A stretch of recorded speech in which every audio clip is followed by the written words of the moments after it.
അപ്പോൾ നമുക്ക് നമ്മുടെ ഫിഷും ഡിഷും ഉണ്ടാക്കി നോക്കിയാലോ. അപ്പോൾ അതിനുള്ള ഇൻഗ്രീഡിയൻസ് എന്തൊക്കെയാണെന്ന് ഞാൻ പറയാം. ഇത് നമ്മുടെ ഫിഷും ഡിഷും. ഇഞ്ചി, വെളുത്തുള്ളി, കറിവേപ്പില, സബോള 2 എടുത്തിട്ടുണ്ട്. ഇത് കുറച്ച് ഗരം മസാല, മഞ്ഞൾപ്പൊടി, മുളക് പൊടി, കുരുമുളക് പൊടി, ഉപ്പ്, ഇത്രയും. പിന്നെ വെളിച്ചെണ്ണ, പിന്നെ നമ്മൾ ശകലം നെയ്യും. ഇത്രയും സാധനമാണ് നമ്മളിത് ഉണ്ടാക്കാൻ വേണ്ടി ഉപയോഗിക്കും. ഇപ്പം ഇതിനകത്ത് ഞാൻ വെളിച്ചെണ്ണ ഒഴിച്ചിട്ടുണ്ട്. വെളിച്ചെണ്ണ ഇപ്പം നന്നായിട്ട് ചൂടായിട്ടുണ്ട്. ഇനി ഞാൻ അതിനകത്തോട്ട് ആദ്യമേ നമ്മുടെ കറിവേപ്പില ഇടുകയാണ്. നമ്മുടെ ഉള്ളി ഇടും. അപ്പം ഇത് ഉള്ളി പെട്ടെന്നാകാൻ വേണ്ടിയിട്ട് നമ്മൾ ശകലം ഉപ്പ് ഇതിനകത്ത് ചേർക്കുന്നുണ്ട്.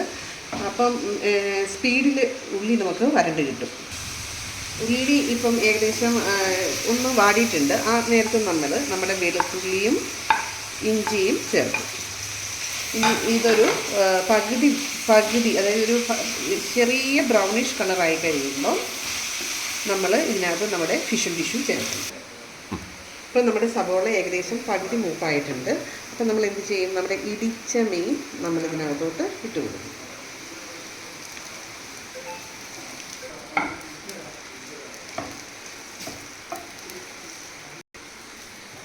ഒരു 2 മിനിറ്റ് നമ്മളിങ്ങനെ ഇതിനെ ഒന്ന് എണ്ണയ്ക്കകത്ത് വരട്ടി ഇതിൻ്റെ എല്ലാത്തും കൂടെ ഒന്ന് മിക്സ് ചെയ്ത ശേഷം നമുക്ക് ആദ്യം മഞ്ഞൾപ്പൊടി ചേർക്കാം.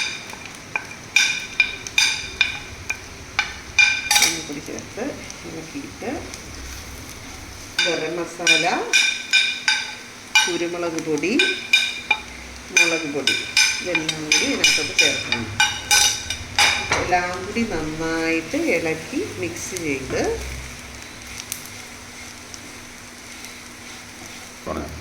എല്ലാം നന്നായി മിക്സ് ചെയ്ത ശേഷം 1 സ്പൂൺ നല്ല നെയ്യ് ഒഴിച്ചു കൊടുക്കുക.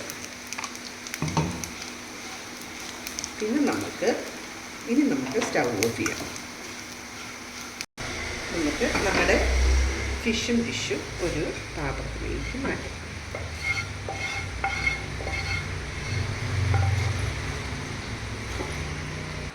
അങ്ങനെ നമ്മുടെ ഫിഷും ഡിഷും റെഡി ആയിട്ടുണ്ട്. ഇതാണ് അതിൻ്റെ ഫൈനൽ ലുക്ക്. സാധനം അപാര ടേസ്റ്റാണ്. എന്താ പറയുക, നമുക്കിത് ചോറിൻ്റെ കൂടെയോ ചപ്പാത്തിയുടെ കൂടെയോ പിന്നെ നമ്മുടെ പിള്ളേരുടെ പൊതിച്ചോറിനോ കൊടുത്തു വിടാൻ പറ്റും. ഈസി ആയിട്ട്. ഈവൻ നമ്മുടെ പിള്ളേർക്ക് പോലും ഇതുണ്ടാക്കി സ്വയം ഉണ്ടാക്കി അവരുടെ പൊതിച്ചോറിനകത്ത് വെച്ച് കൊണ്ടുപോകാൻ പറ്റുന്നൊരു ഐറ്റമാണ് നമ്മുടെ ഫിഷും ഡിഷും.